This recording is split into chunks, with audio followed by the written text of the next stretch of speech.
Então, pessoal, hoje vamos começar com um novo capítulo, né?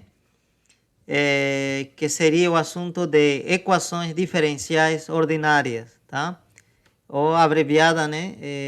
Simplesmente como EDU. Quando falo de equações diferenciais ordinárias, significa que simplesmente temos uma função e queremos encontrar a função em que essa função simplesmente tem uma única variável, tá? Por isso que é ordinária, tá? Tem as equações diferenciais parciais, e a que seria para o caso em que as funções dependem de duas ou mais variáveis, tá? E isso a gente não está fazendo aqui, tá, pessoal? A gente está trabalhando só com funções desse tipo, né? Y, por exemplo, igual a fx, né? Ok? Então vamos tentar encontrar uma função desse tipo, que depende unicamente de uma variável, né? Ou talvez a gente vai se acostumando aqui, a gente vai trabalhar na verdade com x, é dizer que o x que vai ser a variável dependente e que x vai depender do t. E a variável independente nesse caso seria o t, né? O porquê a gente vai entender por que a gente vai usar essa nomenclatura aqui, né? Diferente do que a gente fazia em cálculo 1. Em cálculo 1 a gente usava isso, né? Essa notação aqui. Mas aqui a gente prefere usar isso, tá? Ok, tá? Um plano que pode ter atrito, vamos dizer sem atrito, né? Liso, para simplificar as coisas. E em cima desse plano ou esse piso, a gente tem, vamos dizer, uma caixa, né? E nós aplicamos sobre a caixa uma força, né? Uma força que pode depender, tá, do tempo. Essa força pode depender também da posição em que está parado esse objeto. É dizer, que à medida que avança, né, você vai poder ir aumentando, né, a intensidade da força. Ou também à medida que passa o tempo, né, pode ir acrescentando o valor da força, tá? Deve ter alguma fórmula, tá, para a força, né, que dependa tanto do T e de X, ok? E o X será a posição, né, em que se encontra esse objeto. Ok, então Entendeu, imagina, professor? imaginando que essa seria a única força que está agindo, né, sobre esse bloco, eu poderia usar a segunda lei de Newton, né, a segunda lei de Newton, e encontrar uma equação, né, que me diz a segunda lei de Newton. Me diz que a aceleração é igual a força dividida pela massa, né? Imaginando que a massa desse objeto seja m, né? Ok? Esse objeto tem massa m e a aceleração vai depender da massa desse objeto, né? E inversamente proporcional à massa, né? Ok? Então nós sabemos que a aceleração, na verdade, né, de física 1, nós sabemos que a aceleração, na verdade, é a segunda derivada da posição, é desse x, em relação ao tempo, ok? E a força, nós falamos, é uma função que depende do tempo e da posição também, em geral, né? Estamos considerando um caso geral. E dividido pela massa, né? Nós temos essa relação. Tá? Que ainda a gente pode ajeitar e colocar nessa forma mais simples.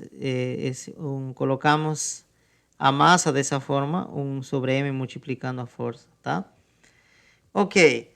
Então, o que nós temos aqui, nós observamos isso com uma equação diferencial ordinária. Essa aqui é uma equação diferencial ordinária de segunda ordem, tá? De segunda ordem, ok?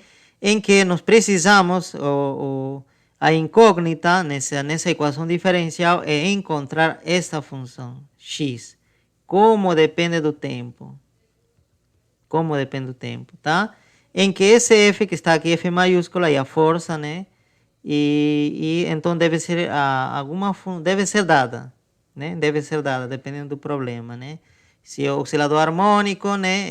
Esse aqui, talvez uma mola, Então deve ter a forma de seno, né? O seno, ou x, perdão, né? Seria x, no caso de que fosse a lei de Hooke, né? Você lembra, né? Menos 4, menos a constante elástica, né? Seria esse K, constante elástica. E o x seria justamente o deslocamento a partir da posição de equilíbrio, né? Por exemplo, né? Seria a lei de Hooke para uma mola, né? Mas pode acontecer, pode aparecer outras formas, outras forças, tá?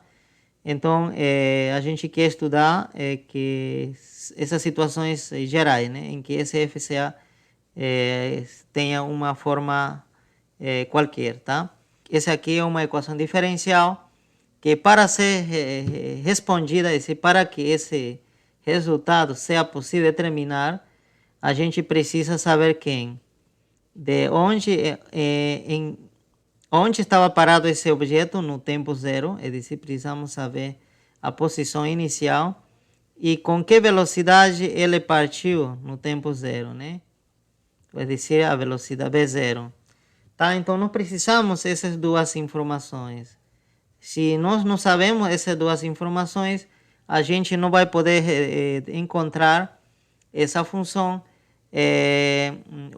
univocamente, tá? Vai ter uma fórmula bem geral, não vai ser única essa função, tá? Mas se a gente já fixa isso, aqui essa função vai ser única, tá?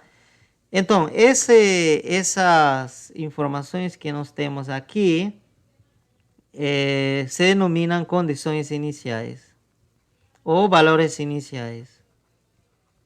Então, esse problema que nós estamos vendo aqui, essa equação diferencial, juntado com essas condições iniciais ou valores iniciais, denomina-se problema de valor inicial. Então, como já foi mencionado antes, o problema de valor inicial, então será um sistema, né? Então eu vou colocar aqui parênteses, é um sistema conformado por uma equação diferencial, tá? Aqui justamente seria a primeira derivada da função x em relação a t, aqui, é igual, tá, a alguma função que dependa de t e dependa de x, da própria função que quero encontrar, tá? Então, essa função que está aqui no lado direito, né, é uma função de duas variáveis, tá? Mas não estou falando de equações diferenciais parciais, tá? Somente essa função é de duas variáveis, nada mais.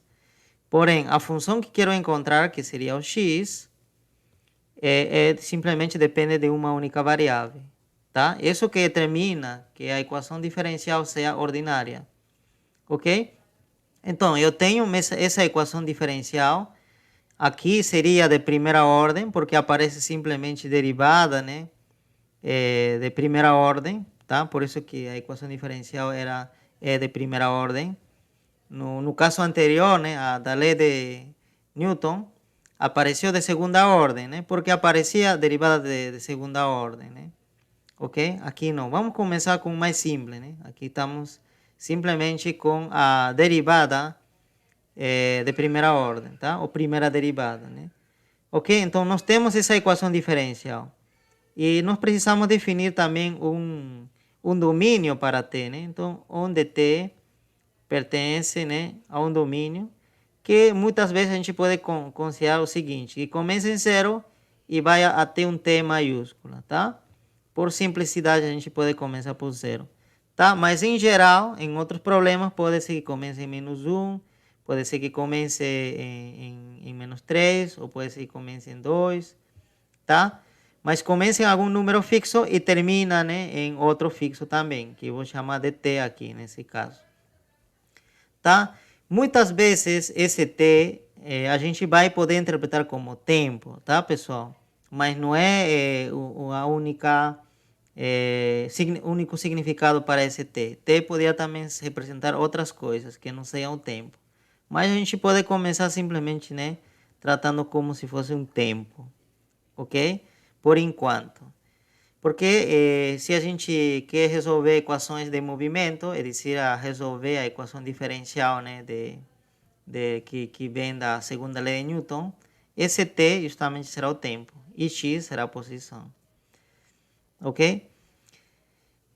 Então, o que mais? Então, eu falei que precisa ser um sistema, né, esse problema de valor inicial. Já tenho a equação diferencial. E o que mais precisamos? Precisamos uma condição inicial. É dizer, precisamos saber quanto valia o x nesse tempo inicial, nesse aqui. O que está aparecendo aqui, nesse tempo inicial. Tá? É dizer, se acá aparece 1, então eu tenho que colocar aqui também 1. Tá, pessoal? Então, vamos dizer que vale x0, né? Tem uma condição inicial.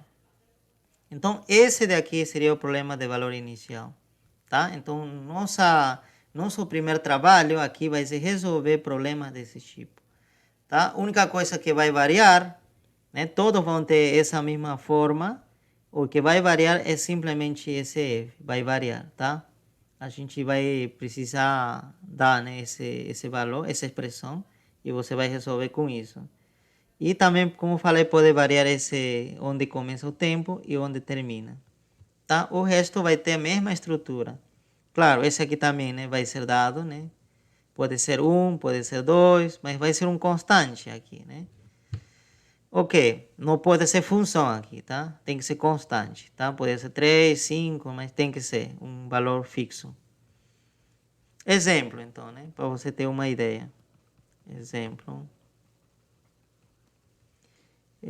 Ok, exemplo poderia ser essa daqui, né? A primeira derivada de x em relação a tempo seja igual a x tangente de t, em que t pertence ao intervalo, está dentro do intervalo 0 e 1. Tá certo? Então, nesse caso, né, e o 0 se repete, e o t seria 1. Tá? E a condição inicial é que, né, se tratasse o movimento de uma partícula, né, esse aqui seria como se fosse a posição inicial, né? Diz que é 1. Tá certo? Então, esse é um exemplo. Tá? Como vocês notaram, essa parte, esse daqui seria essa função de duas variáveis, como vocês estão observando. Tx. Ok? É uma expressão desse tipo que vai aparecer aqui, né? Tá? Aqui está x vezes tangente, mas pode ser outras expressões, dependendo do caso. Ok. Eu vou tentar resolver isso aqui analiticamente, para a gente ver, né, já ter uma referência, né? Como posso resolver isso analiticamente? Tá? Esse exemplo, né? Mas nosso objetivo é resolver numericamente isso, tá? Ok, vamos lá então. Reescrever essa equação diferencial fazendo a seguinte mudança de notação. Em vez de escrever dessa forma, você sabe que esse é equivalente a escrever assim. Tá? São equivalentes essas notações. Eu prefiro escrever dessa forma porque quero colocar essa equação em termos das diferenciais para depois tentar integrar, né? Usar o método analítico tradicional que a gente aprendeu em cálculo 3, tá? Então vou fazer isso aqui. Então como fica essa equação diferencial? Ficaria, né? Derivada, né? Derivada de x em relação a t, é a mesma coisa, estou reescrevendo isto, igual a x vezes tangente de t, tá? Nessa situação aqui, nesse exemplo, funciona a técnica que estou usando aqui, tá? Mas em geral não funciona, tá?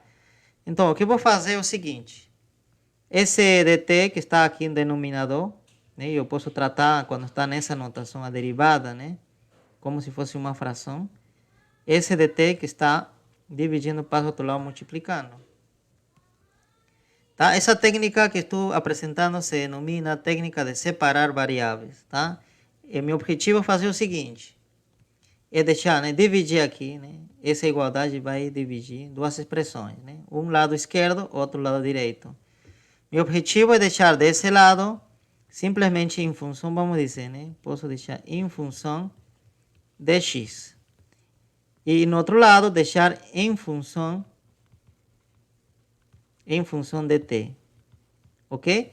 Então, assim estou conseguindo separar variáveis, tá? Esse seria essa técnica, o nome dessa técnica, separar variáveis, tá? Mas nem sempre funciona, nem sempre é possível fazer essa separação de variáveis, tá?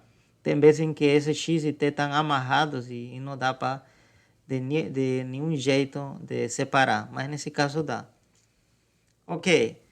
Então, se quero separar, como falei, eu quero colocar desse lado, né? Tudo que aparecer em função de x.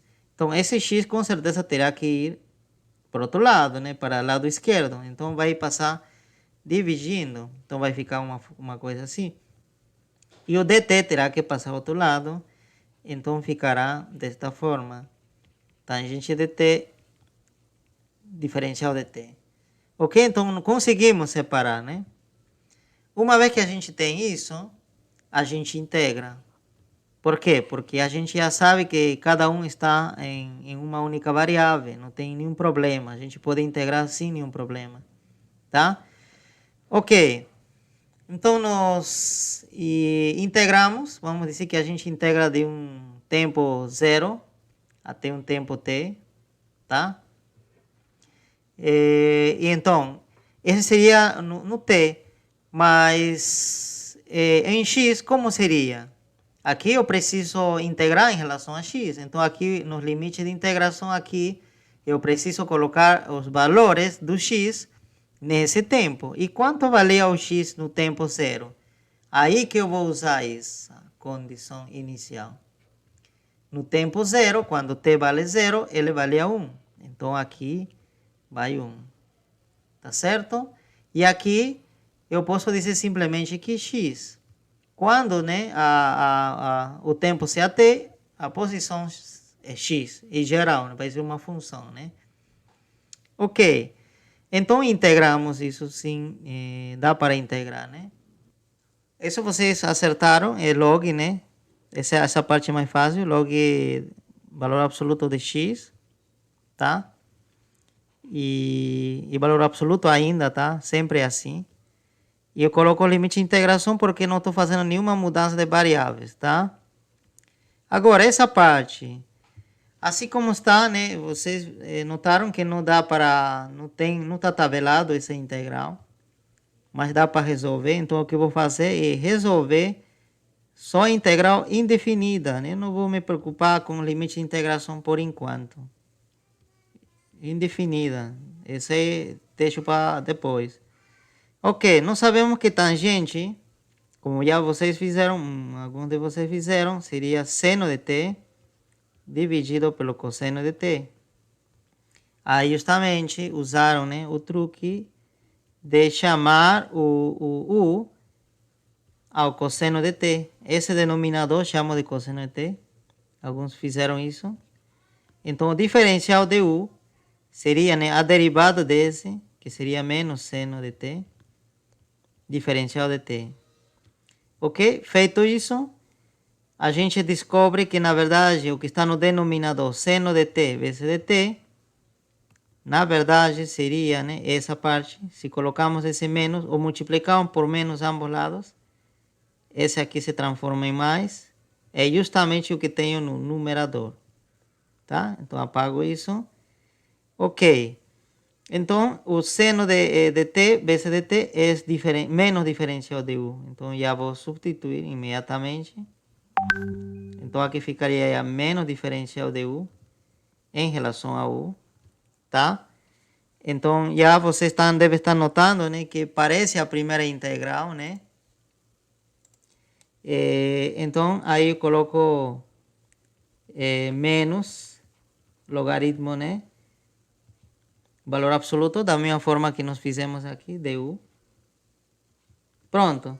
E não me preocupo, não vou me gastar meu tempo colocando u em função do t e me confundindo aqui. Não preciso fazer nada disso. E pronto, agora como u foi uma variável que eu inventei, simplesmente coloco o que era antes, que era cosseno de t. Pronto, deixo aí. Então, o que me interessa é isso, que a integral indefinida dessa expressão aqui, que era tangente, né? Tangente de t, é justamente isso. É isso daqui. Então, vou escrever aqui, menos log natural de cosseno de t. Agora sim, o limite de integração 0 a t. Então, esse daí, esse seria o caminho correto e mais simples, né? O caminho mais simples. E esse aqui já descarto, não preciso mais. Continuamos, né? Então, aqui seria, né? Vou substituir, seria log natural, eu vou substituir por x por x, então mesma coisa, tá? E depois seria menos log de 1, igual, no outro lado, mesma coisa, menos cosseno, o t por t, então vai ser t. E aqui quando está com menos, agora o outro será com mais, né? Porque vai ser menos e com esse menos vira mais. Log cosseno de 0, né? Ok? Então, o resultado de... Vamos simplificando, né? O resultado disso aqui vai dar 0. O cosseno de 0 é 1.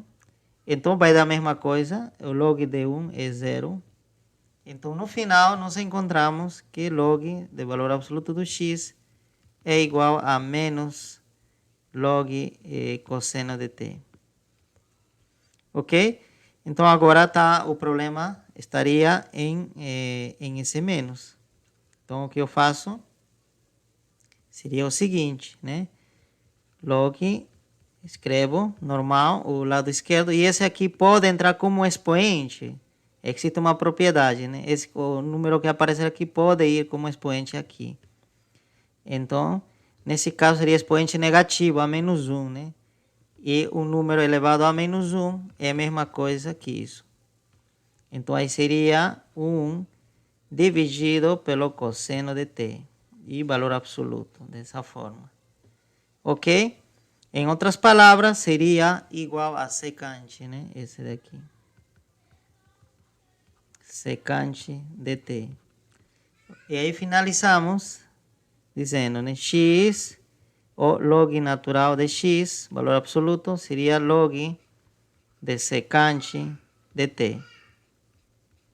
Ok? Como as funções são idênticas, log e log, a gente espera que os argumentos também sejam iguais. Tá? É dizer, que o valor absoluto de x seja igual ao valor absoluto de secante de t. Ok? E finalmente, isso daí, o valor absoluto pode desaparecer simplesmente fazendo o seguinte truque, né? Seria mais menos o secante de t. Ok? Seria isso. Agora a gente diz, né? E será mais ou será menos? Qual a resposta correta, né? Porque a partir daqui a gente descobriu simplesmente isso, né? X mais menos secante de t. Qual deve ser a resposta? Mais ou menos? E a gente faz o seguinte, olha, para o tempo zero, o x tem que ser 1. Essa é a nossa condição. Tá? Para esse t, o x tem que ser 1. Então, vamos testar aqui. Se eu colocar t0, então secante de 0 é 1 também. E vai dar mais menos 1. Mas deveria dar 1. Então, eu descarto o menos. Então, seria simplesmente mais. Tá? Já usando a condição inicial. Então, essa deve ser a solução correta. Então, nos encontramos que a solução analítica é x igual a secante de t. Ok?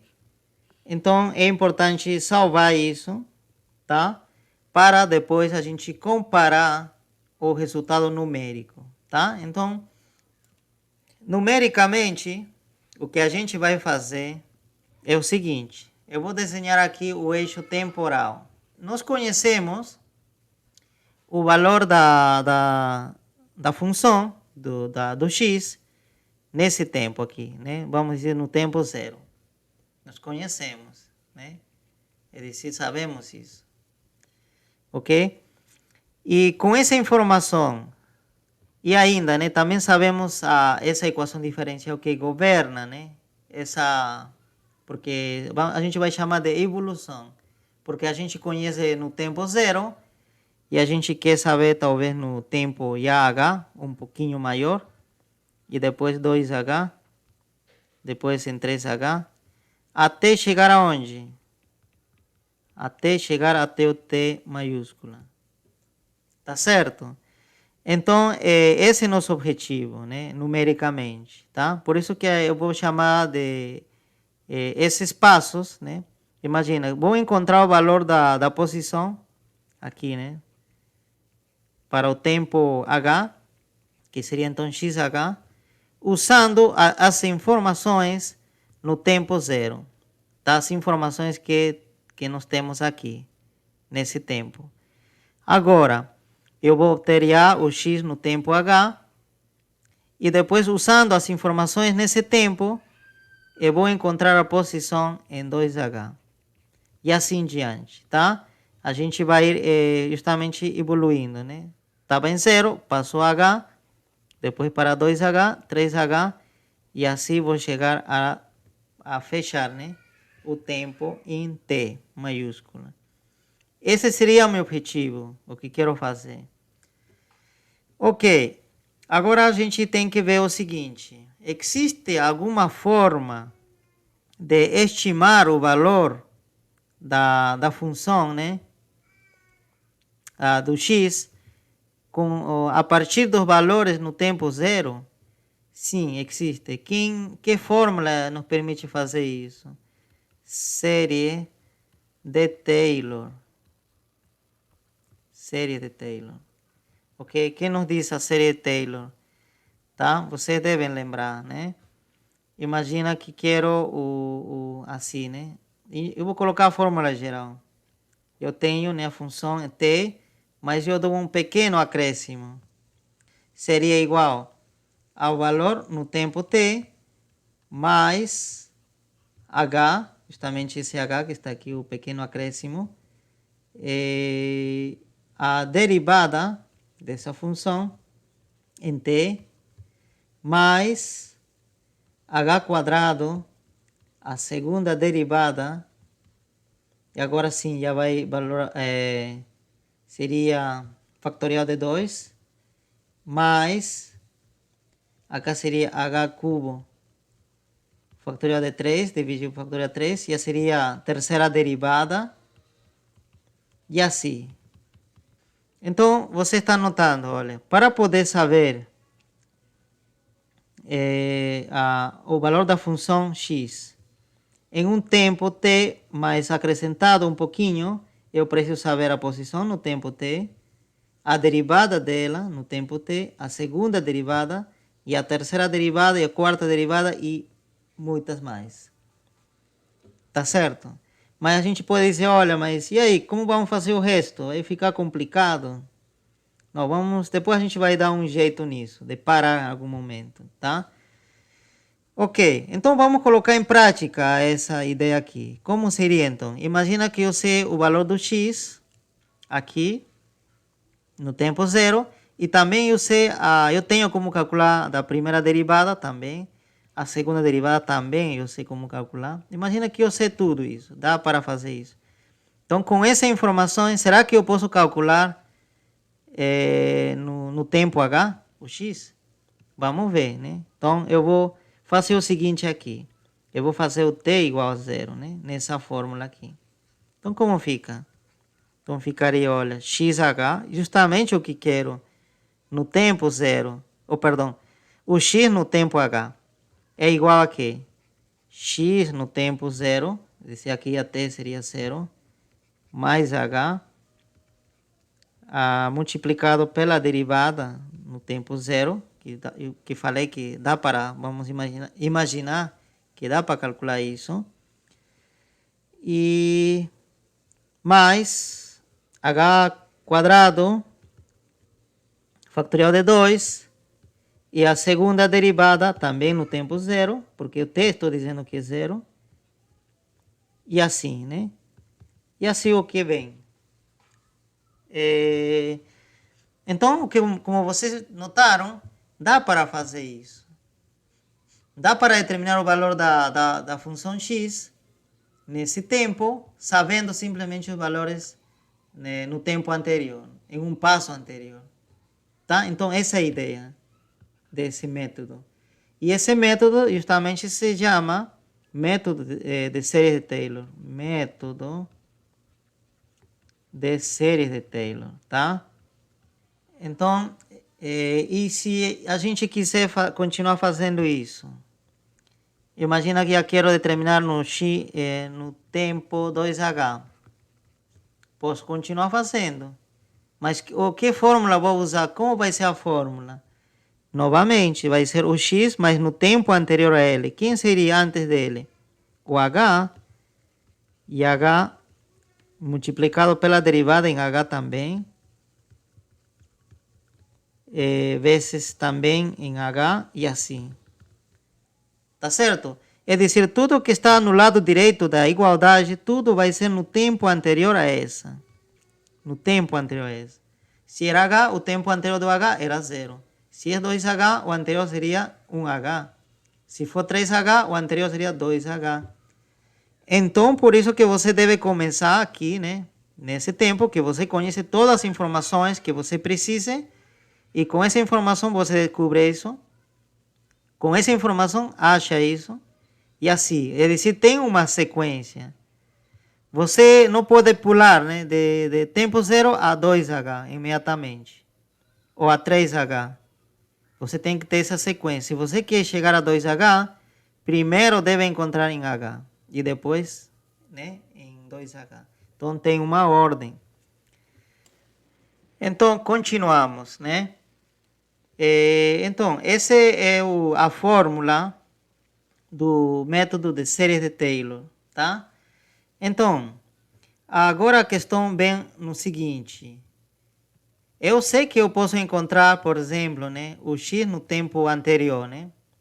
Isso aí eu tenho como encontrar, né? Imagina, né? Se fosse no tempo zero, t0, eu tenho essa informação.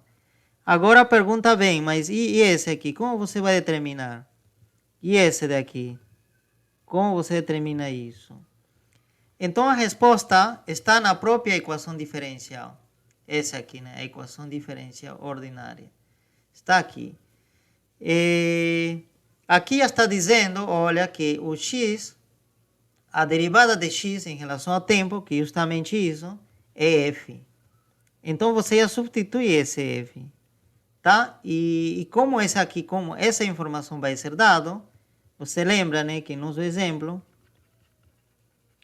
anterior que nós resolvemos, esse f era x vezes tangente de t, né? Era isso. Então a gente conhece isso, né?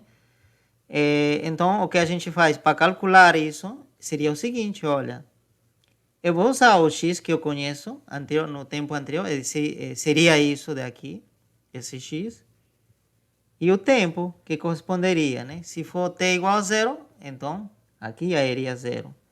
Se for h, já iria aqui h, e aqui seria o x no tempo h. Ok? Então, dá para determinar isso. Então, esse daqui seria já o f. Né? A equação diferencial me está dizendo isso. E esse daqui, quem seria? Esse daqui seria, na verdade, né? Se nós estamos dizendo que esse daqui é f, se nós reescrevemos isso da seguinte forma, nós estamos dizendo, né, que essa primeira derivada em relação a t seria f, e aqui nós precisamos da segunda derivada. O que a gente vai fazer? Derivar isso mais uma vez em relação ao tempo. Então, o outro lado faz a mesma coisa. Então, ao derivar, eu vou obter o seguinte. Isso daqui é a segunda derivada, o que eu preciso. Então, eu precisarei derivar a função f, uma derivada ordinária em relação a t, a essa função que tem duas variáveis. E aí a gente faz o seguinte, usamos, né, a regra da cadeia. Nós temos f, o f depende de quem? Depende do t e depende do x. Eu estou colocando um x um pouquinho mais para cima, porque não tem a mesma categoria que t. O x coloca um pouquinho mais para cima. Por quê? Porque o x depende do t. Tá certo? É dizer, ainda existe uma relação entre x e t. Tá? É dizer, que eu tenho, fazendo esse diagrama, né, para aplicar a regra da cadeia, que tenho duas maneiras de chegar a t.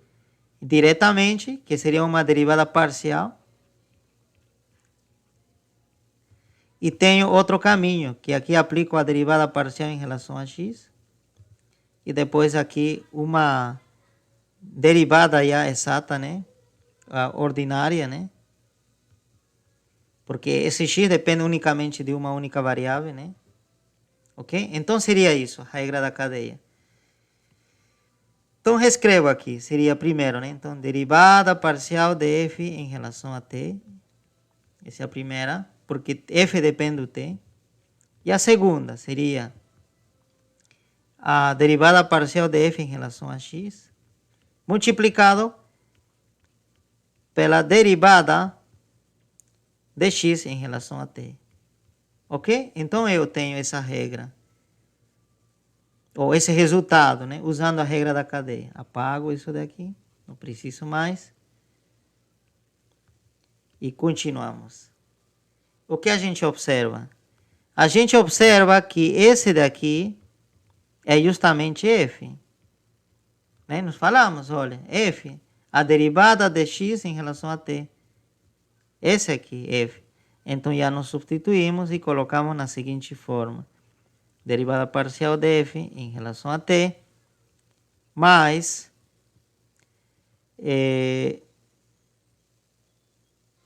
eu vou colocar esse f na frente, eu vou trocar de ordem com isso, f, ok? Então já tenho a segunda derivada também, né? Então eu precisaria derivar parcialmente essa função em relação a t, depois em relação a x e substituir aqui. Tá certo? Então já tenho a segunda derivada de x em relação a t. Esse aqui dá para calcular também. Tá? Ok, continuamos. Mas eu preciso encontrar uma fórmula geral que me permita ajudar, que me ajude a determinar também a terceira derivada de uma forma mais fácil, né? Ou pelo menos me permita escrever uma fórmula geral para determinar a terceira derivada. O resto também que vem. Para isso vou escrever o seguinte. Vou escrever o seguinte aqui. Eu vou colocar na forma de operador. Vou fazer aparecer que aqui tem um operador que está agindo sobre f. Olha, esse f que está aqui, eu poderia colocar em evidência e colocar lá aqui no final. Se colocar em evidência esse f, o que sobra? Sobra esse operador de derivada parcial e sobra esse f e sobra essa derivada parcial em relação a x, operador. Tá certo? Esse aqui essa parte é um operador diferencial. Diferencial. Tá certo? Que justamente age sobre a f. Ok. Mas a gente se pergunta, o que era inicialmente tudo esse processo? Por que a gente precisou fazer? Você lembra que essa derivada era isso? Então eu posso substituir por essa, né? Então eu posso dizer então que tudo isso daqui é na verdade a derivada de f, derivada total da função f em relação a t. Tá certo? Porque esses aqui são iguais. Tá? Então, a partir daí, eu tiro um pouquinho esse F da sua posição e coloco na sua frente. E fecho entre parênteses aqui para vocês identificar quem é quem. A partir daí, a gente descobre o seguinte, que o operador derivada total em relação ao tempo, esse operador, é igual a esse. É a mesma coisa que fazer isso.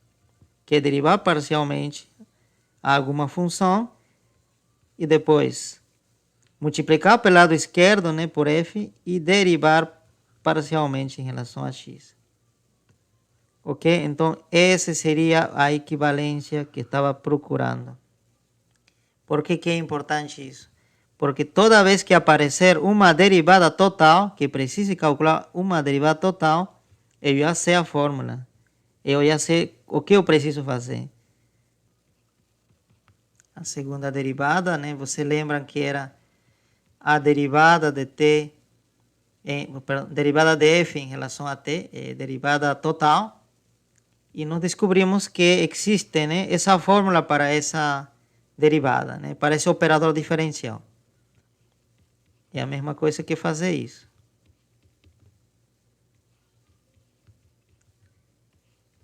Tá? De quem? De f, o que está aparecendo aqui.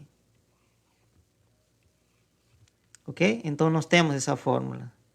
Ok. E para a terceira derivada, em relação a t, é dizer, para isso, para esse daqui. O que seria? Se eu tenho a segunda derivada, eu preciso derivar mais uma vez. Então, o que vai acontecer? Eu teria que fazer isso, né? Já tenho a primeira derivada, eu tenho que aplicar mais outra, essa daqui. Então, ao final das contas, isso que seria, na verdade? Apago, né? São iguais. Seria, na verdade, seria isso. Ok? E o que significa isso? Você lembra? Diferencial, esse operador diferencial, o que? Equivalente a quê? A isso. Então, a fórmula seria o seguinte.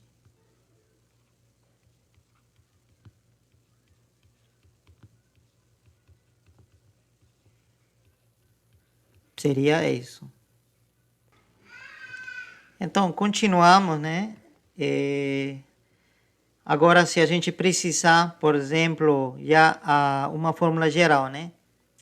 A enésima derivada, né? Que aqui pode aparecer, né? A quarta, a quinta, a sexta, né? Sétima, vamos supor a enésima.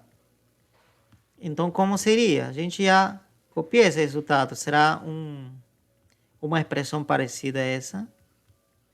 E então, se aqui era 3, terceira derivada, aqui aparece expoente 2. Quando era a segunda derivada, aqui aparece simplesmente 1. Então, aqui seria n menos 1. De quem? De f. Tá certo? Então, eu tenho uma fórmula geral para poder determinar, tá?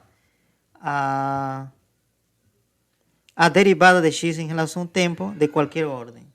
Então, basta fazer isso. Tá? É dizer, no final das contas, o lado direito sempre vai ficar em função da derivada, né, em relação a parcialmente, né, em relação a t e parcialmente em relação a x, tá? E isso vai ser possível sempre determinar, porque a gente conhece essa função de duas variáveis, tá? Ok, então seria isso, né? Em isso consiste o método de série de Taylor. Mas a gente já vai mais vamos levar na prática isso aqui. Como seria para levar na prática?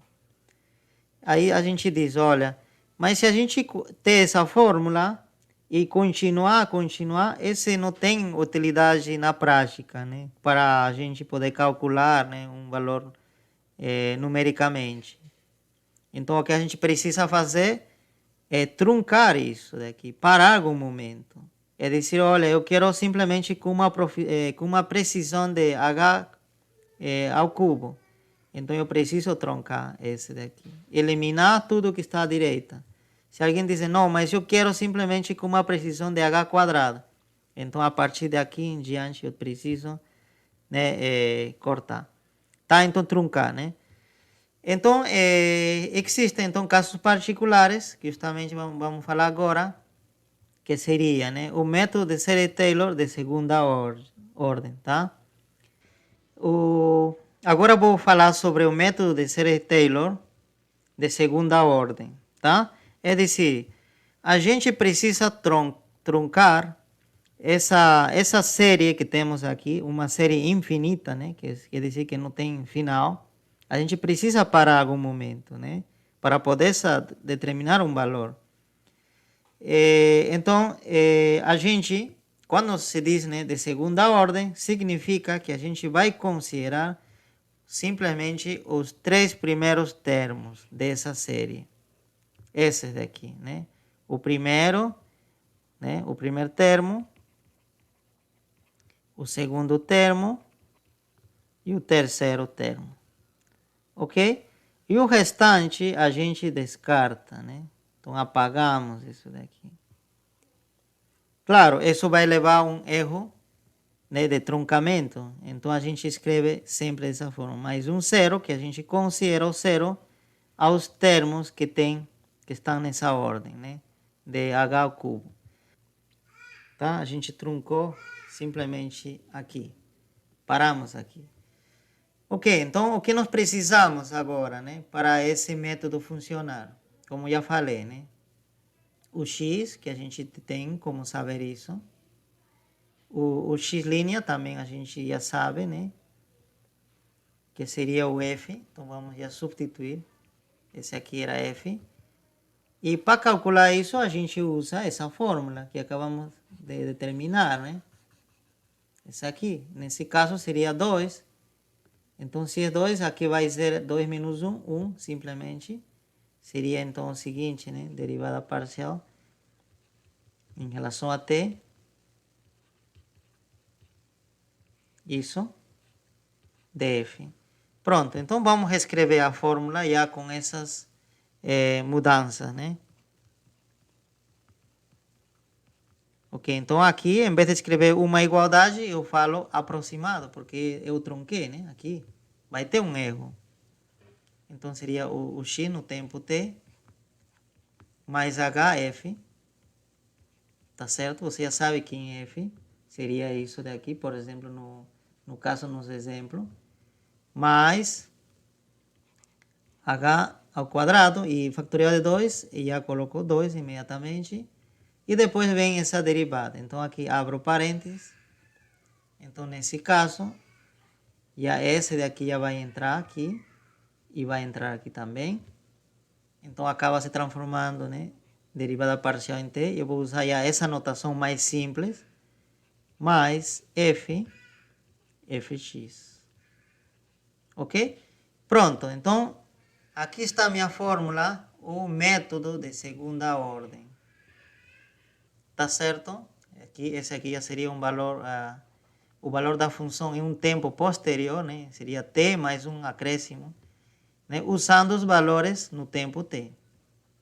Aqui também todos os valores, o valor de f será determinado usando os valores do t, né, nesse tempo, e o valor do x nesse tempo. E é isso, né? E para as derivadas a mesma coisa. Vamos interpretar um pouco em que consiste essa fórmula aqui, né? Como nós devemos aplicar. Então, eu imagino que estou já no tempo t, e depois quero calcular o valor, né, da minha função no tempo t mais h. E conhecendo o valor da função, do x, tá? Nesse tempo aqui, t, né? Ok? Sabendo isso, quero saber isso. Então, no tempo t, o que eu preciso, né? Sabe, ter, para poder já usar essa fórmula. Eu preciso ter o x no tempo t. Que mais preciso ter? Preciso ter um f. Que mais? Preciso ter a derivada, né, parcial em relação a t. Que mais? Eu preciso, e aqui o f, novamente, preciso de f. e também preciso da derivada parcial em relação a x. Então, preciso tudo isso, tá?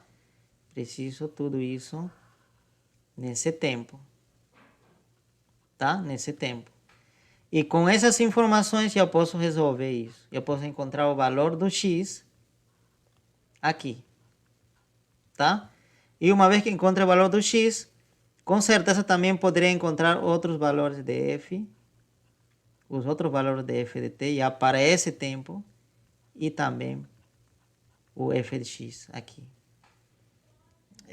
Vamos com um caso particular, né? Um exemplo. Né? Exemplo. Precisamos definir nosso h. Quanto em quanto a gente vai avançar. Né? Olha, nosso domínio temporal começa em 0 e termina em 1. Então aqui seria, né? 0,1, 0,2, 0,3, 4, 5, 6, 7, 8, 9 e 10. Chega a 1, né? Aqui. E os valores, né? E os tempos em que vou calcular o valor do x são esses. Esses que estão marcados aqui.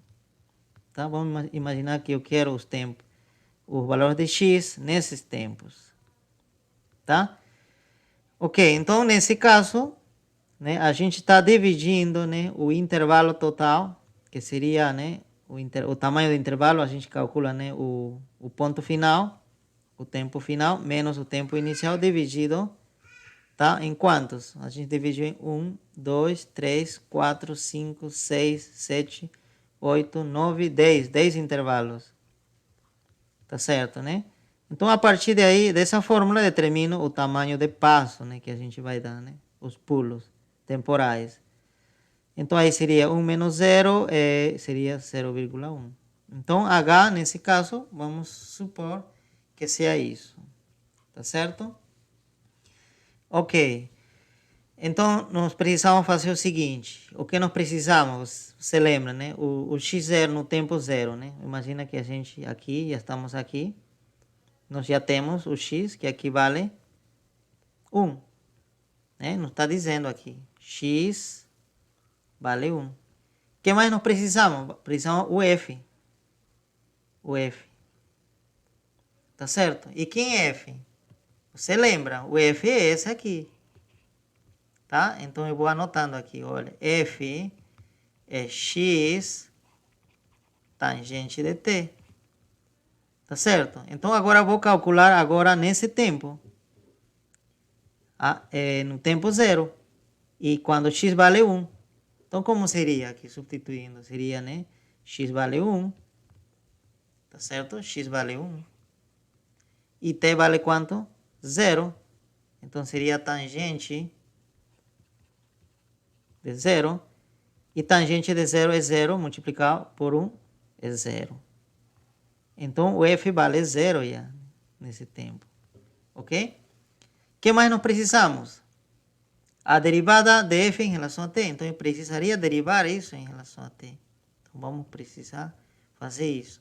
Derivada parcial, né? Não é total, derivada parcial. Então seria dessa expressão. Ok. Essa derivada parcial desse aqui é uma constante, né? Esse aqui é o x, é tratado como constante, porque estou derivando parcialmente, tá? Então esse x vai para fora. Então seria a derivada de tangente, qual seria? Seria secante ao quadrado, né? De t. Então já nós temos a fórmula para calcular a derivada da função em relação a t, derivada parcial. Então vamos substituir novamente. Tá, nós queremos, né, nesse tempo, 0, né? Secante de 0 é 1. Mas e x quanto vale? 1. Ah, tá. Então o resultado ft vale 1 nesse caso. Ok? Pronto, né? Vamos conferir novamente. O x, o t vale 0 e secante de 0 é 1 elevado ao quadrado, 1. E x vale 1. Ok, tá certo. Agora precisamos que a derivada de f em relação a x. Então, eu derivo agora em relação a x. A quem? Ao f, né? Que era x tangente de t. Derivo, né? Aqui seria quem seria a constante? Aqui seria t. Então, esse tangente sai normalmente, tangente de t. E ficaria a derivada de x em relação a x, que seria 1. Então, o resultado seria simplesmente tangente de t. Ok? Já nós temos tanto f, tanto a ft, fx, prontos para ser usadas. Tá? Ok, então calculamos agora fx nesse tempo. Seria o seguinte. Aqui, né? O t é 0, então tangente de 0, e nós descobrimos que fx é 0. Ok? É 0 nesse tempo. Ok? Prestem atenção, nós estamos calculando simplesmente toda essa informação simplesmente para esse tempo aqui. Para esse tempo, tá? Para quê? Para poder determinar o x onde? Nesse tempo aqui. Ok? Então vamos lá. Vamos ver. Essa seria a parte, né, importante. Porque tudo que eu fiz aqui, todas as informações que eu tenho aqui, vai ser usado para poder encontrar esse x aqui. Já no tempo zero, senão já um tempo posterior. Um h à frente. Então aí seria, né, x no tempo h 0,1 seria igual a quê? Agora justamente vai usar essa fórmula de Taylor, né? De segunda ordem, né? Será aproximadamente igual a quê? Ao x anterior, né? Quem seria o x no tempo zero mais h e a função no tempo anterior, né? Tá certo?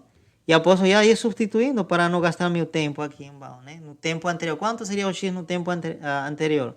1 mais. Quanto é h? 0,1 multiplicado por f. E quanto era o f no tempo anterior? Esse aqui tudo no tempo anterior, tá?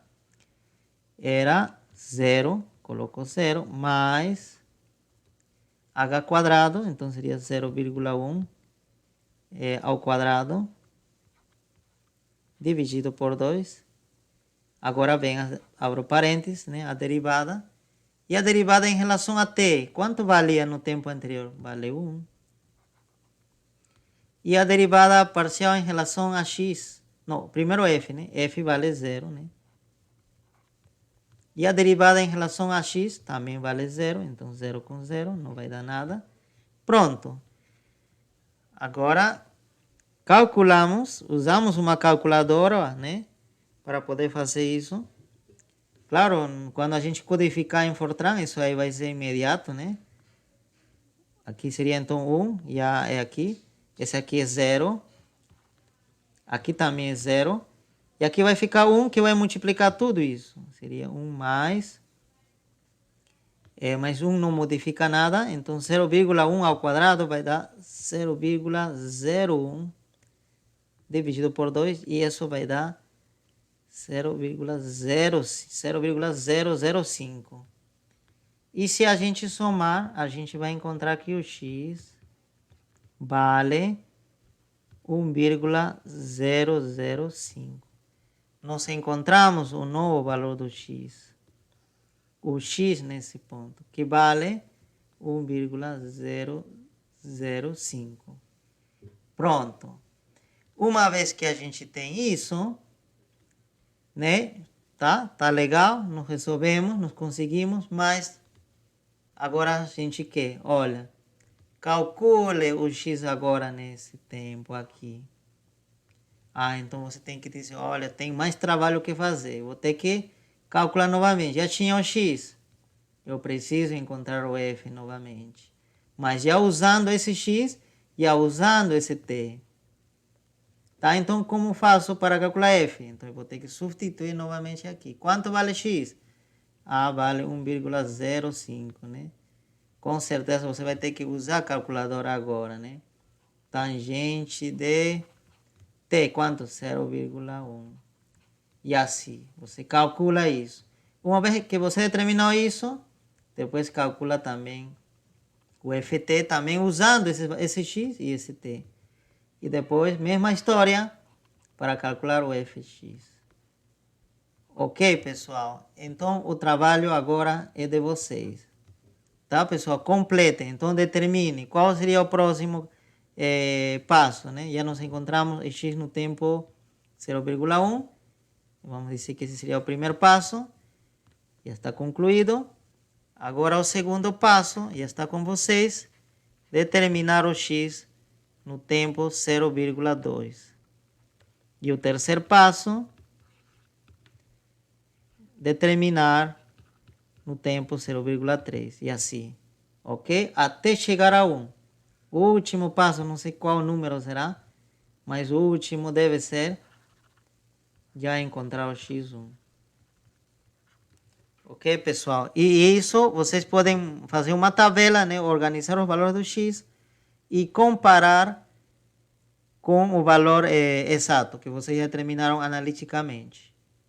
Então, se bate, significa que você não errou em nada. Se não bate, está muito diferente, significa que você errou em alguma parte, alguma passagem, tá? Não vai coincidir 100%, tá, pessoal? Porque, como falei, esse aqui é a gente está truncando, a gente está cometendo um erro. Então, não vai ser 100%, não vai bater em todas as casas decimais. Pode ser que a partir de certa casa decimal, né, esses valores que estou encontrando, como isso, difira do valor exato, né, do valor analítico. Então, aí você não tem problema, aí você pode passar. Mas não pode ser muito diferente. Por exemplo, imagina que o analítico dá aqui x igual, né, 0,1, imagina que dá 2,001. Não, esse aí está meio estranho, muito distante. Não pode ser. Tá? Isso significa que eu devo ter errado aqui ou aqui na hora de eu fiz o cálculo do cálculo analítico. Tá? Então verifiquem bem isso. Tá? Tenham cuidado. Não precisa ser igual, mas tem que ser bem aproximado. Ok, pessoal? Tentem trabalhar. Tem esse trabalho para vocês.